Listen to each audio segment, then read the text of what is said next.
আগামী 1 তারিখ থেকে তুমি আর আইসো না।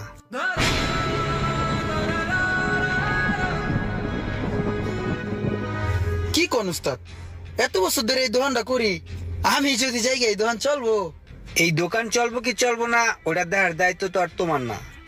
তুমি একটা কাজ করো, তুমি 1 তারিখ থেকে আর আইসো না। ভাই বসে কি কয় দেখেন না, ভাই বসে এগুলো কি কয় ভাই একটু বুঝেন না, বসের একটু বুঝেন না, বসে কি কয়। উস্তাদ কোন ভুল টুল করলে দেন না, দুটো বড় টরে দেন না, আমি তো আপনার ছোট ভাইয়ের মতো নেই ভাই, দেন না বড়া, চাকরিটা তো আমার খুব দরকার, এটা তো বুঝে নেই বস, হাতের কাম তো আমি জানি না, পারি না, চাপা চুপা মারতে পারি বস।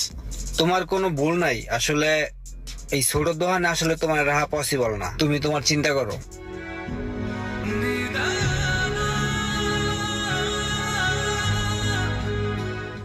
আচ্ছা আচ্ছা ঠিক আছে, তোমার ওই দোকান থেকে বের করে দিছে, তোমার চাকরিটা চলে গেছে, কিন্তু তুমি এই মোবাইলের লাইনে